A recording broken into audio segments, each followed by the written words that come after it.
தலைவனாக அண்ணன் சீமான் அவர்கள் தொடர்ச்சியாக இதில் இறங்கி களத்தில் நின்றாங்க. அதன் ஒரு நீச்சி தான் மாடுகளுக்கான மாநாடு போட்டதும் சரி, அடுத்து அந்த பெரியவர் ஒருத்தர் கீதாரியை வந்து கீழேருந்து தள்ளி விட்டது, அவரை உள்ள மாடுகளை ஏற்றி கொடுங்கன்னு சொன்னது, இது எல்லாமே மனதுக்குள்ள ஒரு தமிழராக எங்களுக்குள்ள எழுந்த ஒரு கோபம் தான் நேற்றைய தினம் அது பிரதிபலித்தது. அண்ணன் அவர்கள் எல்லா தடைகளையும் மீறி அந்த மாடுகளை ஏற்றி கொண்டு மாடுகளை கூட்டிக் கொண்டு மேய்க்க சென்றது எல்லாமே அதோட தொடர்ச்சி தான். அடுத்ததாக தண்ணீரின் தேவை, தண்ணீரின் கண்ணீர் என்ற மாநாட்டை நாங்கள் நடத்துகிறோம். அப்போ தண்ணீரின் தேவை இந்த பொதுமக்களுக்கும் இந்த அடுத்து வர்ற தலைமுறைக்கு நீங்கள் எடுத்து சொல்லணும்ல. வாக்குக்காக போய் நிற்கிறவனா தான் இதை செய்ய மாட்டான். ஒரு இடத்துலையும் போய் சாதிக்காரங்களையும் இல்லை அந்த மதத்தினரையும் போய் அவங்கள வந்து நான் உங்களுக்கு வந்தால் இதை செய்கிறேன் அதை செய்கிறேன்னு சொல்லி வெற்று வாக்குறுதிகளை கொடுத்து 509 வாக்குறுதிகளை திமுக எப்படி நீ கொடுத்துட்டு வாய் மூடி மௌனமாக நிற்கிதோ அந்த மாதிரி செய்கிற கட்சி இல்லை. 70 ஆண்டுகளாக இந்த 2 கட்சிகளுமே ஆண்ட கட்சிகள் இத்தநாள் வரை மக்களுக்கு செய்யாததை இப்போ போய் எப்படி செய்ய போகிறாங்க? இன்னைக்கு 4.5 லட்சம் கோடியாக கடனை ஆக்கியவர்கள் திமுக. அப்போ என்ன சாதனை நீங்கள் பேசுகிறீங்க? அப்போ யாரை நீங்கள் எதிர்க்க வேண்டும்? யாரை இங்கே நிலத்திலேருந்து அப்புறப்படுத்த வேண்டும்னா திராவிட கட்சிகளை, இந்த மண்ணுக்கு ஒவ்வாமையாக இருக்கக்கூடிய கட்சியை தான் நாங்கள் எதிர்க்க வேண்டும். தவிர எங்களுக்கு விஜய் அவர்கள் பார்த்து பயமோ இல்லை அடுத்து யாராவது வரப்போறாங்கிற பயமெல்லாம் கிடையாது. திருமாவளவன் அவர்கள் வந்து மது ஒழிப்பு மாநாடு நடத்துறாங்க. இது எல்லாரும் கட்சியும் நடத்துறாங்க, அதோட போயிருது. நல்ல கேள்வி கேட்டீங்க. அண்ணன் திருமாவளவன் மது மாநாடு நடத்தணுங்கிறது கூட்டணி கட்சிக்குள்ள இருந்துக்கிட்டு தன்னை முதன்மையான சக்தியாக அந்த கூட்டணிக்குள்ள இருக்கக்கூடிய ஒருத்தர் அந்த கூட்டணியின் தலைவராக இருக்கக்கூடியவரை எதிர்த்து கேட்க முடியாம மாநாடு நடத்துறாரு. இது ரெண்டுக்கும் வெவ்வேறு. உங்கள் சமூகத்துக்காக நீங்கள் செய்தது என்ன? இந்த கூட்டணியில் ஒட்டி கொண்டதுனால நீங்க பாஜக வரக்கூடாதுன்னு அவ்வளவு நல்லெண்ணம் இருந்தா நீங்களே பாஜக கூட்டணியில் இருந்திருக்கீங்க. தனியார் தொலைக்காட்சியில் ஒரு நிகழ்ச்சி நடக்குது, அதில் வன்னியரசு அவர்கள் பேசுகிறாரு. என் கூட பக்கத்தில் அருகில் அமர்ந்திருந்த எல்லாருமே அவரோட பேச்சை ரசிக்கலை, விடுதலை சிறுத்தைகளே ரசிக்கலை, திமுகவின் பேச்சை விடுதலை சிறுத்தையை ரசிக்கலை. உண்மையாதான் அவர்களுக்குள்ளே பல மனக்குமுறோடு தான் இருக்காங்க, வேற வழியே இல்லாமல் தான் இருக்காங்களே தவிர யாரும் ஏற்றுக்கொண்டு இல்லை. அவர்களுக்கு நன்கு தெரியுது.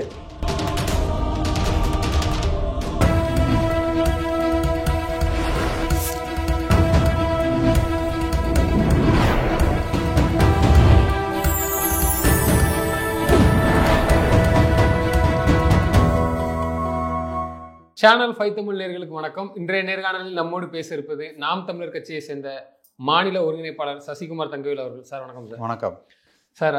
நேற்று திரு சீமான் அவர்கள் நடத்திய அந்த மேய்ச்சல் நிலம் மாடு உரிமைகள் மீட்பு அந்த மாநாடை பார்த்துருப்போம். மாநாடு நடத்தி இவங்களை நான் அந்த இடத்துல கொண்டு போய் நான் மாடு மேய்க்க வைப்பேன் அப்படின்னு சொன்னாங்க. அவங்களுக்கான உரிமை அப்படின்னாங்க. அடுத்து எந்த மாதிரியான ஒரு மாநாடு, ஒரு அடித்தட்டு மக்களுக்கான ஒரு மாநாடு மாதிரி தொடர்ந்து நடத்திட்டு இருக்கீங்க? இல்லை, நாம் தமிழர் கட்சி தொடங்கப்பட்ட காலத்திலிருந்து நாம் தமிழர் கட்சியின் நோக்கம், நாம் தமிழர் கட்சியின் கொள்கை, நாம் தமிழர் கட்சியின் சித்தாந்தம் எல்லாமே இந்த மண்ணும் இந்த மக்களுக்குமானது மட்டும்தான். அதை அடிப்படையாக வைத்து தான் அந்த கட்சி தொடங்கப்பட்டது. இவர்கள் எந்தெந்த இடத்துலலாம் வீழ்த்தப்பட்டிருக்கோம், எந்த இடத்துலலாம் நம்மளோட உரிமைகள் தமிழ் மண்ணில் தமிழர்களுக்கான உரிமைகள் பறிக்கப்பட்டிருக்கு, அதெல்லாம் மீட்டெடுப்போம். அதை நாம் இந்த நாம் தமிழர் கட்சி ஆட்சி வரைவிலே நம்ம கொடுத்துருந்தோம். அப்போ எல்லாரும் என்ன சொல்லிட்டு இருக்காங்க அப்படின்னா, நாம் தமிழர் கட்சி ஒரு ஈழத்தை பற்றி தான் பேசுவாங்க, நாம் தமிழர் கட்சி வந்து மக்களோட பிரச்சனைகளை பற்றி பேசுறதில்ல, இல்லை தமிழ்நாட்டில் உள்ள மக்கள் பிரச்சனையை பற்றி பேசுறதில்லன்னு இந்த திராவிட கூலிகள் வந்து இந்த மாதிரி பேசிக்கிட்டே இருந்தாங்க. அப்போ தொடர்ச்சியாக நீங்கள் பார்த்தீங்கன்னா இந்த மண்ணில் இந்த மண்ணை சார்ந்தவர்களுக்கும் மக்களுக்காகவும் தொடர்ச்சியாக குரல் கொடுக்குற கட்சியாக நாம் தமிழர் கட்சி தொடர்ச்சியாக நீங்கள் 2021 அப்புறமே பாருங்களேன், இந்த ஒரு தலைவர் நீங்கள் யாரெல்லாம் முதலமைச்சர் கேண்டிடேட்டுன்னு சொல்கிறீங்களோ அதில் முதன்மையாக இருக்கிறது அண்ணன் சீமான் அவர்கள் தான். தொடர்ச்சியாக மக்களோடு மட்டுமே நின்று அவர்களுக்காக குரல் கொடுத்து கொண்டு அவர்களுக்கான உரிமைகளை நிலைநாட்டுவதற்கு பாடுபட்டிருக்க ஒரே தலைவராக அவர் தானே. இன்னைக்கு அவங்க தேர்தல் வந்துருச்சுன்னு சொல்லிட்டு இன்னைக்கு வந்து ஐயா எடப்பாடி அவர்கள் வந்து நிற்கிறாரு, வாகன பிரச்சாரம் பண்ணுறாரு. இன்னைக்கு என்றுமே இல்லாத அளவுக்கு இன்னைக்கு தான் நலம் காக்கும் ஸ்டாலின் ஆரம்பிக்கிறாரு. 4.5 வருஷமா தூங்கிட்டு கோமாவில் இருந்தவர் இன்னைக்கு தான் மக்கள் மேலே அக்கறை வந்து இன்னைக்கு தான் நலம் காக்க வர்றேங்கிறாரு. இந்த நாடு ஃபுல்லாக கொலைகளும் கஞ்சாவும் மதுவும் விற்பனை எப்பெல்லாம் தெரியல அவருக்கு. அடுத்து இன்னொரு தலைவர் இப்போ தான் இன்னைக்கு வரலாமா வேணாமான்னு ஷூட்டிங் முடிஞ்சா இல்லையான்னு வெயிட் பண்ணிட்டு இருக்காரு. நான் வரப்போறேன்ட்டு மக்களை சந்திக்க. இந்த நிலைமையில் இருக்கும்போது தொடர்ச்சியாக மக்களுக்காக போராட்டங்கள் நடத்தி கொண்டு ஆர்ப்பாட்டங்களும் அவர்களுக்கான தேவைகளை அரசாங்கத்திடம் எடுத்துக்கொண்டு வைக்கக்கூடிய ஒரு தூதுவனாகவும் அண்ணன் அவர்கள் தொடர்ந்து செயலாற்றுறாங்க. அதை ஒரு நீட்சி, அதோட தொடர்ச்சியாக தான் இந்த மாடு மேய்க்கும் போராட்டம், மாடுகளுக்கான உரிமைகளை மீட்டு கொடுப்பது. அதில் ஒன்று தான் அது. அப்போ இந்த மண்ணில் வந்து பொருளாதாரம் எந்த இடத்துல வீழ்ந்து போயிருக்கு, நாம் எந்தெந்த உரிமைகள்லாம் வந்து களவு போயிருக்கு, நம்மளிடம் வந்து பறிக்கப்பட்டிருக்கு அப்படிங்கும்போது முதன்மையாக இருக்கிறது வந்து விவசாயம் சார்ந்த தொழில்கள் எல்லாமே நசுங்கி விட்டது. அப்போ இங்கே இருக்கிற பெருமுதலாளர்லாம் என்ன நினைக்கிறாங்க அப்படின்னா, இங்கே உள்ளவங்க வந்து தற்சார்பு பொருளாதாரத்தை நம்பி இந்த மக்கள் எல்லாம் வாழ்ந்துகிட்டு இருந்தாங்கன்னா நம்மளால் எதுவுமே இங்கே கல்லா கட்ட முடியாது, இவர்களை அந்த இடத்துலேருந்து அப்புறப்படுத்திட்டா ஒரு தொழிற்சாலைகள் அங்கே தொடங்கலாம், இல்லை பெரும் முதலாளிகள் அங்கே வந்து இவர்கள் கையில் இருக்கக்கூடிய விவசாயத்தை வயப்படுத்தி அவர்கள் முதலாளித்துவமாக கொண்டு வரலான்னு நினைப்பில் தான் வந்து முதல்ல தொடங்க முடியுது. அந்த ஜல்லிக்கட்டு வேணான்னு சொன்னதும், மாடுகளை வதைக்கு உள்ளாக்குனதும், அடுத்ததாக விவசாய நிலங்களை பறிக்கிறதும், இப்போ அடுத்து வந்து என்ன பண்ணுறாங்கன்னா மேய்ச்சல் நிலங்களிலிருந்து வெளியேற்றுறாங்க. அப்போ ஒரு மாடு ஆடு வீட்டில் இருக்கக்கூடியது போய் மேயக்கூடிய இடத்துல இருந்து அதில் அப்புறப்படுத்தி விட்டால் யாரும், நீங்கள் ஒரு மாடை வந்து வீட்டில் வச்சு கட்டி எத்தனை நாளைக்கு நீங்கள் தீனி போட முடியும்? அதுக்கான உணவு தேவையை நீங்கள் எப்படி நாட்டு மாடுகள் அப்படி பண்ண முடியுமா? நாட்டு மாடுகள் நீங்கள் எல்லா வகையான மாடுகளுக்குமே நீங்கள் வெளியிலேருந்து தீனி வாங்க முடியாதுல்ல. ஒரு மாதம் நீங்கள் 2000 ரூபா அதுங்களுக்கு தீனி வாங்கி போட்டு அதில் நீங்கள் எப்படி லாபம் ஈட்ட முடியும்? அப்போ என்ன பண்ணுவாங்க, ஒரு வீட்டில் உள்ளவங்க நீங்கள் ஜெர்சி மாடாக இருக்கட்டும் நாட்டு மாடாக இருக்கட்டும் வாங்க வச்சு வளர்க்கணும்னு தோணவே அதில் அந்த இடத்துக்கு நகர்த்துறாங்க. அப்போ ஒரு மேய்ச்சல் நிலம் இருக்கும், எல்லாத்துலேயும் மேய்ச்சல் நிலம் இருக்கும், அங்கே கொண்டு வந்து விடுவாங்க, காலையில் மாட்டை விடுவாங்க, சாயந்தரம் ஓட்டிகிட்டு வருவாங்க. இந்த நிலைமையில் இருந்தது. இன்னும் சொல்லப்போனால் மாடுகள் வந்து நீங்கள் மதுரை, தேனி, கம்பம் இந்த மாதிரி இப்போ பகுதியெல்லாம் பார்த்தீங்கன்னா அது எல்லாமே வந்து மாடுகள் எல்லாமே மலையில் தான் ஏறும், மலை மாடுகள் தான் எல்லாமே அங்கே இருக்கிற மாடுகள் எல்லாமே. அப்போ அந்த மாடுகள் இனத்தையும் நீங்கள் அழிக்கணும், அதுகளை வந்து பொருளாதார அளவில் நீங்கள் அவங்க மேம்பட்டு நிற்கக்கூடாதுங்கிற ஒரு குறிக்கோள் தான் இந்த இடத்துல அவங்கள கொண்டு போயிடுச்சு. அப்போ இதை முறியடிக்கணும், இதிலிருந்து மக்களை காப்பாற்ற வேண்டும் என்றால் ஒரு தலைவனாக அண்ணன் சீமான் அவர்கள் தொடர்ச்சியாக இதில் இறங்கி களத்தில் நின்றாங்க. அதன் ஒரு நீட்சி தான் மாடுகளுக்கான மாநாடு போட்டதும் சரி, அடுத்து அந்த பெரியவர் ஒருத்தர் கீதாரியை வந்து கீழேருந்து தள்ளி விட்டது, அவரை உள்ள மாடுகளை ஏற்றி கொடுமுன்னு சொன்னது, இது எல்லாமே மனதுக்குள்ள ஒரு தமிழராக எங்களுக்குள்ள எழுந்த ஒரு கோபம் தான் நேற்றைய தினம் அது பிரதிபலித்தது. அண்ணன் அவர்கள் எல்லா தடைகளையும் மீறி அந்த மாடுகளை ஏற்றி கொண்டு மாடுகளை கூட்டி கொண்டு மேய்க்க சென்றது எல்லாமே அதோட தொடர்ச்சி தான். அப்போ இதோட நின்றுமா நாம் தமிழர் கட்சி? இது வந்து ஒரு அடையாளத்துக்காக குறிப்பாக சொல்லி காமிக்கிறாங்க. இது அவங்க வந்து எல்லாரும் பண்றாங்க, அப்ப இவங்க ஏதோ பண்ணணுங்கிறதுக்காண்டி பண்றாங்க. அப்படி அல்ல. எல்லா இடத்திலுமே மிகவும் உறுதியான நிலைப்பாடும் நாம் தமிழர் கட்சி நிற்குது. அப்ப எங்களோட ஆட்சி வரைவே நாங்கள் இதை தான் சொல்லியிருக்கோம். தற்சார்பு பொருளாதாரம் எங்களது முதன்மை. எங்களுக்கு நீங்கள் யாரையும் நம்பி இருக்க கூட, நீங்கள் உலகத்துக்கே சோறு போடலாம், உலகத்துக்கே நீங்கள் பொருளாதாரத்தை கற்றுக் கொடுத்தவன், பொருளாதாரத்தை மேம்படுத்த கற்றுக் கொடுத்தவனுக்கு நீங்கள் இப்படி நிற்கிறீங்க? ஒரு கறி வாங்குறதா இருக்கட்டும், ஒரு முட்டையாக இருக்கட்டும், பாலாக இருக்கட்டும், எல்லா விதத்திலும் நீங்கள் இன்னொரு மாநிலத்தையும் இன்னொரு நாட்டையும் சார்ந்து நிற்கக்கூடிய தேவை ஏன் வருது? அப்போ ஒன்னிடம் இருக்க பொருளாதாரத்தை நீ விட்டு ஏன் கையேந்து நிற்கிறங்கிறதா எங்களோட குறிக்கோள். அதை நீங்கள் மாற்றணும் அப்படின்னா இதெல்லாம் நீங்கள் தொடர்ச்சியாக செய்ய வேண்டும். அப்போ நீங்கள் தண்ணீருக்கு அடுத்த மாநிலத்தையும் அடுத்த நாட்டையும் நீங்கள் சார்ந்து இருக்கக்கூடிய நிலையை நோக்கி தான் போயிட்டு இருக்கோம். இன்னைக்கு எந்த இடத்துலும் நீங்கள் வந்து ஒரு தண்ணீரை சரியாக சேமிக்கணும்னு இல்லாமல் ஒரு ஆறு, குளங்கள், குட்டைகள் எல்லாத்தையும் நீங்கள் வந்து பிளாட்டு போட்டு விற்கிற இடத்துக்கு நீங்கள் கொண்டு வந்துட்டீங்க. அப்போ ஒட்டுமொத்தமாக இந்த தமிழகத்தை ஒரு சுடுகாடாகவும் பாலைவனமாகவும் மாற்றக்கூடிய இடத்துலேருந்து போயிட்டு இருக்கா. அடுத்ததாக தண்ணீரின் தேவை, தண்ணீரின் கண்ணீர் என்ற மாநாட்டை நாங்கள் நடத்துகிறோம். அப்போ தண்ணீரின் தேவை இந்த பொதுமக்களுக்கும் இந்த அடுத்து வர்ற தலைமுறைகளுக்கு நீங்கள் எடுத்து சொல்லணும்ல. தண்ணீரை எப்படி சிக்கனமாக சேமிக்கணும், தண்ணீரின் தேவை என்ன, அதை எப்படியெல்லாம் நீங்கள் வந்து பாதுகாக்கணும், அதை வர வைக்கிறதுக்கான உத்திகள் என்ன, அதை நீ எப்படி நீ வந்து அதை எப்படி சொல்லுவாங்கன்னா அதை சேமித்து வைக்கிறதுலேருந்து அதை பயன்பாட்டுக்கு சரியாக உபயோகப்படுத்துறதுலேருந்து எல்லாமே நீங்கள் சொல்லிக் கொடுக்க வேண்டிய தேவை ஒரு தலைவனாக இருக்கிறவங்க தான் வரும். நீங்கள் ஒரு கார்பரேட் முதலீடாக இருக்கிறவனுக்கும் இந்த கட்சியை வந்து வெறும் வியாபாரமாக ஆக்கின்றதுக்கும் இந்த சிந்தனை வராது. அப்போ அடுத்த தலைமுறை மக்களுக்கு நீங்கள் சொல்லிக் கொடுக்கணும். அவங்களுக்கு இதோட தேவையை நீங்கள் கொண்டு போய் உணர்த்தணும்னா நீங்கள் இதை தான் செய்ய வேண்டும். நாங்கள் வாக்குக்காக போய் நிற்கிறோன்னா தான் இதை செய்ய மாட்டோம். ஒரு இடத்துலையும் போய் சாதிக்காரங்களையும் இல்லை அந்த மதத்தினரும் போய் அவங்கள வந்து நான் உங்களுக்கு வந்தால் இதை செய்கிறேன் அதை செய்கிறேன்னு சொல்லி வெற்று வாக்குறுதிகளை கொடுத்து 509 வாக்குறுதிகளை திமுக எப்படி நீ கொடுத்துட்டு வாய் மூடி மௌனமாக நிற்கிதோ அந்த மாதிரி செய்கிற கட்சி இல்லை இது. தொடர்ச்சியாக நாங்கள் மக்களை சந்திக்கிறோம், மக்களுக்கு என்ன நாங்கள் செய்வோம் என்பதை வெளிப்படையாக சொல்கிறோம். இந்த ஆட்சி வந்தால், நாம் தமிழர் கட்சி ஆட்சிக்கு வந்தால் நாங்கள் எதெல்லாம் செய்வோம், உங்களுக்கு என்ன மாதிரியான வளங்களை நாங்கள் மேம்படுத்தி கொடுப்போம், உங்களுக்கு பொருளாதார அளவில் உங்களை எப்படி உயர்த்துவோம், உங்கள் எல்லோருக்கும் வேலை வாய்ப்புகளை எப்படி ஏற்படுத்தி கொடுப்போம். இதை யாராவது சொல்லுவாங்களா? இதை இந்த மக்கள்கிட்ட யாரும் சொல்லுவாங்களா? சொல்ல மாட்டாங்களே. நீங்கள் 5 லட்சம் பேருக்கு வேலை வாய்ப்பு கொடுக்குறேன்னு சொல்லி வந்தீங்கன்னா என்னாச்சு?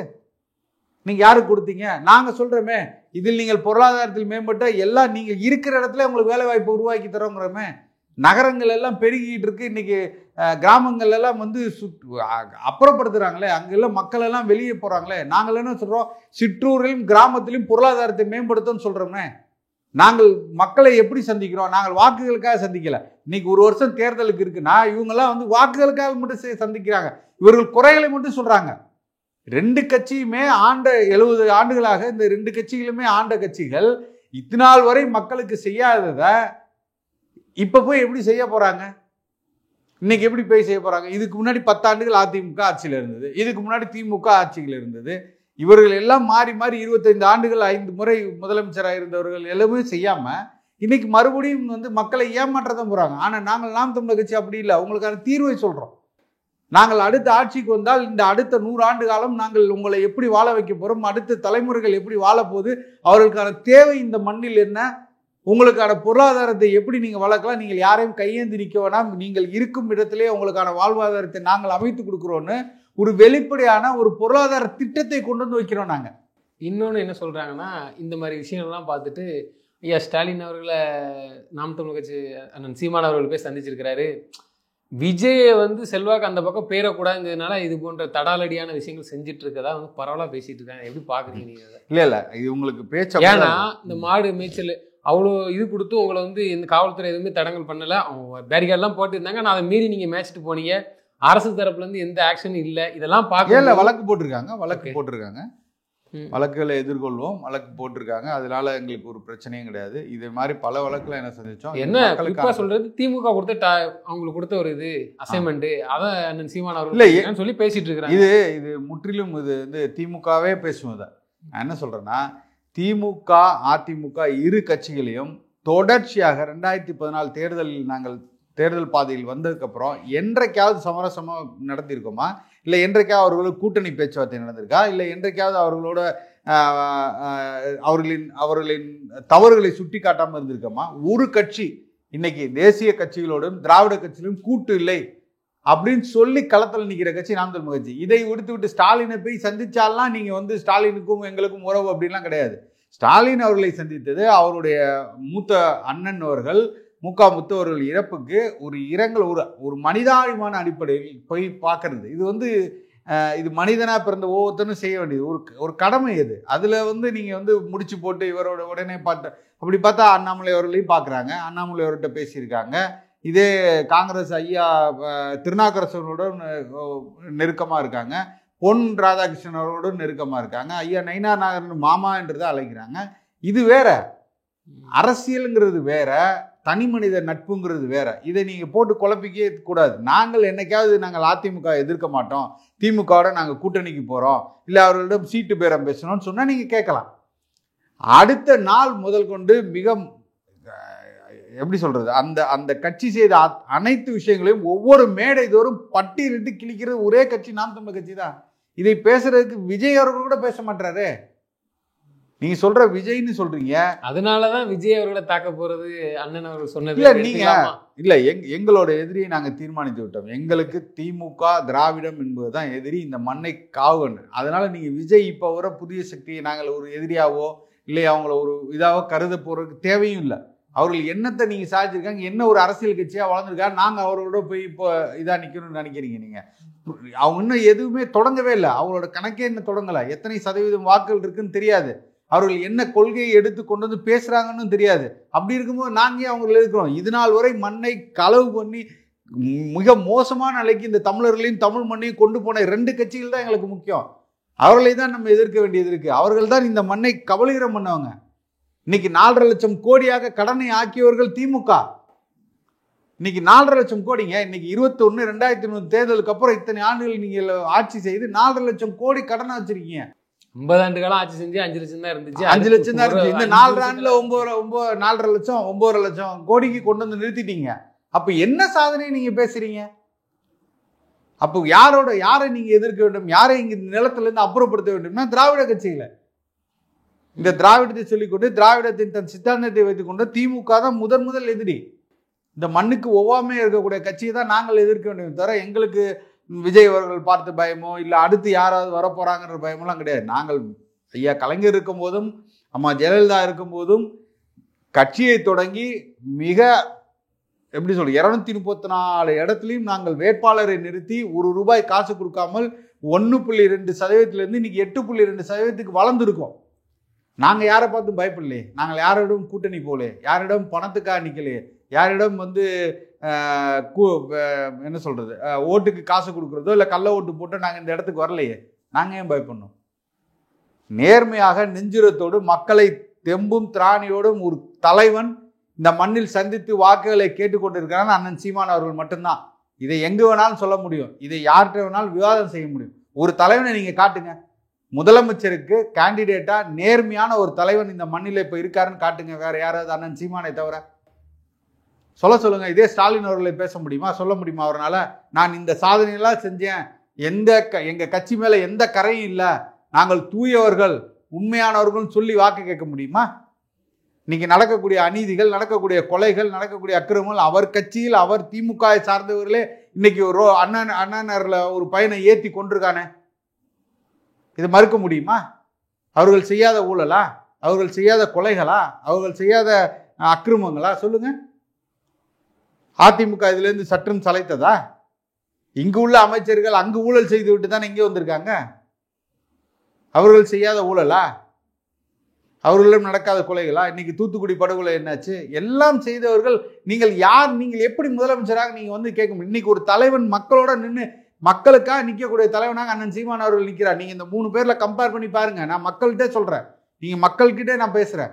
நீங்க வெளிப்படையா பாருங்கள், யார் சரியானவர், யார் முதலமைச்சருக்கானவர், நீங்க பாருங்க. இப்போ அடுத்த கட்ட மாநாடுங்கிறது நீருக்காக தான் சொல்றீங்க. அப்போ மரங்களுக்காக மாநாடு போடுறோம், தண்ணீருக்காகவும் மாநாடுகள் இருக்கு. தண்ணீரின் தேவையை பத்தி பேசுறோம், மரங்களுக்காக பத்தி பேசுறோம், அனைத்து உயிர்களுக்கான மாநாடுகள் இருக்கு. இது தொடர்ச்சியாக எங்களோட பரப்புரை என்பது எங்களுக்கு தேர்தலையும் தாண்டி மக்களோட தேவைகளும் ரொம்ப முக்கியமா இருக்கு. அதை சொல்ல வேண்டிய இடத்திலும் நாங்கள் இந்த கடமை பொறுப்பு எங்களுக்கு இருக்கிறனால அதை உள் அடக்கியே எங்களோட தேர்தல் பிரச்சாரம் இருக்கும் என்பதுதான். எந்த அளவுக்கு அந்த உரிமையை மீட்டு கொடுப்போம். இப்போ மாடு மேய்ச்சல் அரசால் தடை செய்யப்பட்டிருக்கு, ஃபாரஸ்ட்டில் போய் நீங்கள் மேய்க்கக்கூடாதுன்றாங்க. நம்ம போராடுறோம், மாநாடு நடத்தி போராடிட்டோம், முழுமையாக நம்ம மீட்டு கொடுக்கணுங்கிறது ஒன்று இருக்குது. அது எந்த அளவுக்கு இப்போ எடுக்குது? உங்கள் மக்களது கோரிக்கையை ஏற்று இந்த அரசிட்ட என்ன கோரிக்கை வச்சுருக்கிறீங்க? ஏன்னா வெறுமனையாக ஒரு போராட்டம் இது மட்டும் நடத்திட்டு நம்ம அதோட கடந்து போக முடியாது. இதுவே அரசுக்கான கோரிக்கை தானே. இவ்வளோ பெரிய வெளிச்சங்கள், இவ்வளோ பெரிய மக்கள் பார்வையில் இருக்கும்போது இது அரசுக்கான கோரிக்கை தானே. இப்போ ஒட்டுமொத்த மக்களும் இன்னைக்கு பேசுகிறாங்கல்ல, இன்னைக்கு எல்லாரும் இன்னைக்கு விவாதம் பண்ண ஆரம்பிச்சா, பேச ஆரம்பிச்சா, ஆமா உண்மைதானே, அந்த மாடுகள் வைத்துக்கக்கூடிய ஒவ்வொரு குடும்பமும் இன்னைக்கு பேச ஆரம்பிச்சிட்டான்ல, எங்களுக்கு சீமான் அவர்கள் தான் முதலமைச்சராக வரணும்னு பேசுறான்ல, அந்த அளவுக்கு இன்னைக்கு தாக்கத்தை உண்டு பண்ணியிருக்குல்ல. அப்ப இதற்காகனாவது அவங்க செய்வாங்களா? ஆகா, எல்லா இடத்துலையும் அவர் போய் சேர்றாரு, அவரை பத்தி பேச ஆரம்பிச்சிடறாரு, எல்லா மக்களும் பேசுறாங்களா? ஆமாங்க, மாடு எங்க வீட்டுல ஒரு மாடு இருக்கு, எங்க வீட்டுல ஒரு ஆடு இருக்கு, நாங்க எங்க போய் மேய்ப்போம், அவர் சொல்வது சரி, எங்களுக்கான பொருளாதாரம் வாழ்வாதாரம் அதில் தான் இருக்கு, அவரை தான் நாங்கள் அடுத்த முறை முதலமைச்சர் ஆக்குவோம்னு சொல்லி பேச ஆரம்பிக்கிறாங்களா? அப்ப இது ஒரு பெரிய மாற்றத்தை தானே உண்டு பண்ணுது. அந்த மாற்றங்கிறது இருக்குது, உறுதியா இருக்குது. ஏன்னா உறுதியா இருக்குது. திருமாவளவன் அவர்கள் மது ஒழிப்பு மாநாடு நடத்துறாங்க, இப்படி எல்லாரும் கட்சி நடத்துறாங்க, அதோட போயிருது. நல்ல கேள்வி கேட்டீங்க. அண்ணன் திருமாவளவன் மது மாநாடு நடத்தணுங்கிறது கூட்டணி கட்சிக்குள்ள இருந்துகிட்டு தன்னை முதன்மையான சக்தியாக அந்த கூட்டணிக்குள்ள இருக்கக்கூடிய ஒருத்தர் அந்த கூட்டணியின் தலைவரா இருக்கக்கூடியவரை எதிர்த்து கேட்க முடியாம மாநாடு நடத்துறாரு. இது வெவ்வேறு. அவர் அதை என்ன சொன்னாருன்னா, கூட்டணியில இருந்துகிட்டே நாங்க மாநாடு நடத்துறோம்னா எவ்வளவு பெரிய விஷயம் பேச, மாநாடு நடத்துறதுல முக்கியம் இல்ல, தீர்வை காணக்கூடிய. அதைத்தான் நான் கேட்கிறேன். அது போன்று இல்லாம நம்ம எடுக்கிற மக்களுக்கான ஒரு விஷயம் மக்கள் பாக்குறாள், மக்கள் அதை உன்னிப்பா நோக்கி பாக்குறாள். ஏன்பா நீ கூடவே உட்காந்துருக்க, பக்கத்திலே உட்காந்துருக்கியப்பா, அவர் பக்கத்துல திரும்பி நின்னு சொல்லலாமே, ஏங்க மது ஒழிங்க, அப்பதான் நான் அவங்க கூட இருப்பேன். ஆனா விமர்சிக்கிறாங்க, விமர்சனம். மாடு மேய்ச்சல் அதை பத்தி எல்லாம் அதை விமர்சிக்கிறதுக்கு அவங்க திமுக கிட்ட காசு வாங்குறாங்க. திமுகவின் அடிமையா இருக்காங்க, திமுக அடுத்த தடவை சீட்டு அதிகமாக கொடுக்கணும், அதுதான் அவங்களோட பார்வையா இருக்கே தவிர ஒரு மக்களுக்கான தேவையா அந்த மாதிரி யோசிக்கலையா அவங்க? மக்களுக்கு எது அடிப்படை தேவைன்னு யோசிச்சுதான் அந்த அந்த அந்த அந்த விமர்சனமே வந்திருக்காது. எதை நாம் தமிழர் கட்சி கருத்துக்களை எடுத்து வைக்குதோ அதை ஆக்கப்பூர்வமா சிந்திக்கிறவங்களா இருந்தா நீங்க அந்த கருத்தை பேசியிருக்க மாட்டாரு. இது ஒரு குடிகளுக்கானது, இது ஒரு சாதிகளுக்கானது, இதை இன்னும் பழைய குலக்கல்வி திட்டத்துக்கு கொண்டு போறாங்கிற மாதிரி அபத்தமான பேச்செல்லாம் அங்கேருந்து வந்திருக்காது. அப்படியே மாத்தி பேசுறாங்களா? அப்படி பேசுறாங்கன்னா அப்ப அவங்களுக்கு ஒரு உள்நோக்கம் இல்ல, நம்மளால கலந்துக்க முடியட்டாலும் அமைதியா இருக்கிறது நல்லது. அப்படி இல்லைன்னா இது ஒரு வரவேற்கத்தக்க கூட ஒரு மாநாடு கூட சொல்லிட்டு போலாம். மோஸ்ட்லி அதாவது விமர்சனம் வைக்கிறாங்க, மித்த கட்சிகள் வைக்கிறதோ இல்லையா, திருமாவளவன் விடுதலை சிறுத்தைகள் கட்சியை சேர்ந்தவர்கள் முதல்ல வைக்கிறாங்க. இல்ல ஏன்னா திரும்ப கொண்டு போறாங்க. இதை திமுக கூட பேசியிருக்கலாம், என்னப்பா நாங்க இப்போ கல்வி ரீதியா நாங்க முன்னேற்றம் பண்ணிட்டு வரோம், நீங்க என்ன மாடு தீக்காது பண்றவர்கள் பேசுவாங்க. இவர் முதல்ல இவர் தான் முதல்ல சொல்லிட்டாருங்க, எனக்கு கூட்டணியில எனக்கு நான் உங்களோட இருப்பேன், உங்களுக்கு 25% வாக்குகள் எங்கள்கிட்ட இருந்து வந்துடும், நீங்க கொடுத்தாலும் கொடுக்கலாட்டிங்கிறதானே இது அர்த்தம். நீங்க சீட்டு கொடுத்தாலும் சரி கொடுக்கணும் சரி, நான் உங்கள் அடிமை. இவர் எங்க அடிமையிலிருந்து விடுதலை பெறக்கா இந்த சமூகத்தை கொண்டு வர போறாரு? இவரே தன் தலைவரே ஒரு அடிமையால இருக்காருங்க. அடிமை சாசனத்தை எழுதி கொடுத்து பிஜேபி வந்து விடக்கூடாது, ஆகவே நாங்கள் திமுக உடன் இருக்கிறோம். ஏங்க பிஜேபி ஏன் வரப்போகுது? அவங்க சொல்ற கருத்து நான் என்ன சொல்றேன், வராத பிஜேபி வந்துருது. நீங்க மோடி வரமாட்டாருன்னு சொன்னீங்க, இதே கூட்டணியில தான் இருந்தீங்க, நீங்க வந்துட்டாரு, நீ சரி வரக்கூடாதுன்னு சொல்லி உங்களுக்கு 40 எம்பிக்கள் கொடுத்தாங்க, என்ன பண்ணீங்க? இதுக்கு மேல எப்படி நாங்க உங்களுக்கு கொடுக்க முடியும்? இந்த தமிழ்நாடு ஒட்டுமொத்தமும் உங்களுக்காக கொடுத்துச்சா இல்லையா? ஓகே, பாஜக வரக்கூடாது, நீங்க 40 எம்பி வாங்கினீங்கல்ல, ரூலிங்ல நீங்க தான் இருக்கீங்க, மாநில இருக்கீங்க, அப்புறம் நீங்க திருப்பி பிஜேபி வந்துடக்கூடாதுன்னா 5 வருஷம் நீங்க ஆண்டுட்டீங்க, பிஜேபி வரக்கூடாதுன்னு கொடுத்துட்டாங்க. அதுக்கப்புறம் நீங்க 39 எம்எல்ஏ பாண்டிச்சேரியை சேர்த்து 40 எம்பிக்கள் வச்சிருந்தோம், அப்பயும் நீங்க ஒண்ணும் பண்ணல. இனிமே இது நீங்க 500 எம்எல்ஏ சீட் ஆக்கணும், இதை 150 எம்பி சீட் ஆக்கி அதுலயும் நீங்க ஜெயிச்சு போனாலும் நீங்க ஒண்ணும் பண்ண மாட்டீங்க. இதுக்கு மேல கொடுக்குறது என்ன இருக்கு தமிழ்நாட்டில்? கொடுத்தே நீங்க எதுவும் செய்யலையே, வாய் மூடி மௌனமா தானே இருக்கிறீங்க. ஏன்னா நீங்கள் செய்த ஊழல்கள், நீங்கள் செய்த அக்கிரமங்கள் எல்லாம் ஃபைல் அவன் கையில இருக்கு, வாய் மூடி நிக்கிறீங்க. நீங்க திமுக என்ன செய்யும்னா எதிர்கட்சிகள் எல்லாத்தையும் வாய மூடுறதுக்கு தன்னிடம் இருக்க கூட்டணி கட்சிகளை ஏவி விடும். அதுல முதல் ஆளா ஏவி விடப்படுறவர் தான் ஐயா திருமாவர்கள். இல்ல நம்ம இதை பேசுறோம், ஐயா உங்க ஆட்சி தான் நடக்குது, அது உள்ளே நீங்களும் இருக்கிறீங்க, அப்போ மக்கள் விரோத செயல்கள் இங்க இருந்து தான் வருது, இது நம்ம இதுக்கு எதிர்ப்பா போராடிட்டு இருக்கோம், நீங்க ஆதரவு தெரிவிக்கிட்டலாம் அமைதியா இருக்கலாம், ஆனா இது போன்ற விஷயங்கள்ல கூட இருக்கிறாங்க, இதை விமர்சிச்சா எங்களை பிரிக்க பாக்குது அப்படிங்கிற ஒரு குற்றச்சாட்டை வைக்கிறாரு. இல்ல நான் இதுக்கு இல்ல இது போன்று பேசுறவங்களுக்கு அதாவது நம்ம கேட்போம்ல, அப்படி கேட்கும்போது நான் இந்த கூட்டணியிலேருந்து எங்களை பிரிக்க பார்க்கிறார்கள், இது ஒன்று இருக்கும். அப்படி இல்லைன்னா பிஜேபி வந்துடும், ஆகவே அது ஸ்டார்டிங்லேருந்து சொல்லிட்டு இருப்பாரு. இப்போ அடுத்தவா என்ன சொல்றாருன்னா எங்களை பிரிக்கிறதுக்கு தான் இவங்க வேலை பார்க்குறாங்க, எங்களுக்கு தெரியும் அப்படிங்கிற மாதிரி பேச. இல்ல இவங்களை பிரிக்கிறதுனாலயோ இல்ல கோக்குறதுனாலயோ சேர்க்கறதுனாலயோ என்ன பிரயோஜனம்? தவற சுட்டி காட்டுறோம், அது தவறா இல்லையா அதான் பேச. அப்படி சுட்டி காட்டும் போது இவங்களுக்கு அது வேற மாதிரி தெரிஞ்சு இப்படி பேசுறாங்க, பிரிக்க பாக்குறாங்க. நீங்க உங்கள் சமூகத்துக்காக நீங்கள் செய்தது என்ன? இந்த கூட்டணியில் ஒட்டி கொண்டதுனால நீங்க பாஜக வரக்கூடாதுன்னு அவ்வளவு நல்லெண்ணம் இருந்தா நீங்களே பாஜக கூட்டணியில் இருந்திருக்கீங்க, அதை மறுக்க முடியுமா? விடுதலை சிறுத்தைகள் பாஜகவுக்கு வாக்கு கேட்டிருக்கு, இல்லைன்னு சொல்லுவாரா? திமுக பாஜகவுடன் கூட்டணியில் இருந்திருக்கு, இல்லைன்னு மறுப்பாரா? அப்புறம் பாஜக வரக்கூடாது நாளைக்கு திமுக சொல்லுமா நான் பாஜகவுடன் கூட்டணி சேர மாட்டேன்னு? சொல்லாது, எப்போ வேணாலும் சேரும். அப்படி இருக்கும்போது நீங்க இல்லாத பாஜக கொண்டு வந்துக்கிட்டு நான் பாருங்க பாஜகவுக்காக தான் இதோட இருக்கேன், பாஜகவோட தான் இதாக இருக்கேன், சரி நாளைக்கு அதிமுக பாஜகவோட கூட்டணி இல்லைன்னா நீங்க போயிருவீங்களா? அப்பவும் அவர் சொன்னாரு இதுவே நாலனியா இருக்கு, நான் எப்படி போவேன். அதுக்கப்புறம் மாத்தி சொல்றாங்க அதிமுக நல்ல கட்சி தான், ஏன் அவரோட போனான்னு தெரியல. நான் ஒரே ஒரு விஷயம் தான் சொல்லணும்னு நினைச்சேன். ஒரு மிகப்பெரிய ஒரு தனியார் தொலைக்காட்சியில் ஒரு நிகழ்ச்சி நடக்குது, அதுல வன்னியரசு அவர்கள் பேசுறாரு. என் கூட பக்கத்தில் அருகில் அமர்ந்திருந்த எல்லாருமே அவரோட பேச்சை ரசிக்கல, விடுதலை சிறுத்தைகளே ரசிக்கல, திமுகவின் பேச்சை விடுதலை சிறுத்தையை ரசிக்கல. உண்மையாதான் அவர்களுக்குள்ளே பல மனக்குமுறவுல தான் இருக்காங்க, வேற வழியே இல்லாம தான் இருக்காங்களே தவிர யாரும் ஏற்றுக்கொண்டு இல்லை. அவர்களுக்கு நன்கு தெரியுது தான் தலைவர் செய்வதும் இவர்கள் செய்வதும் தவறுன்னு தெரியுது. வேற வழி இல்லாமல் அவங்க முட்டு கொடுத்தா இருக்காங்க. மக்கள் எல்லாமே வந்து வேற வழி இல்லாமல் விடுதலை சித்தை ஏற்றுக்கொண்டு தான் இருக்காங்க தவிர இவர்கள் செய்வது அவர்களுக்கே பிடிக்கல. நீங்கள் எப்படி பிடிக்கும்னு நினைக்கிறீங்க? இங்கே இல்லை, யாருக்கும் நீங்கள் உரிமைகளை பெற்றுக் கொடுக்கவே இல்லை. எல்லா இடத்துலையும் ஆதி குடிகள் அடிக்கப்படுறாங்க, அவர்கள் துன்புறுத்தப்படுறாங்க, அவர்களுக்கு சலுகை மறுக்கப்படும் போது எப்படி அவங்க வந்து நிம்மதியாக இருக்க முடியும் சொல்லுங்க? அப்போ ஒன்றே ஒன்று தான், நீங்கள் அவர்கள் கொடுக்கக்கூடிய ஏதோ ஒரு லாப நட்ட கணக்கை வைத்துக்கொண்டு நீங்கள் அவங்களோட இருக்கீங்க, அவ்வளோதானே தவிர வேறு எதுவுமே கிடையாது. விசுவாசமாக இருக்கிறாங்க. நிச்சயமாக சார். தொடர்ந்து தங்களது கருத்துக்களை பயந்தமைக்கு நன்றி. நன்றி.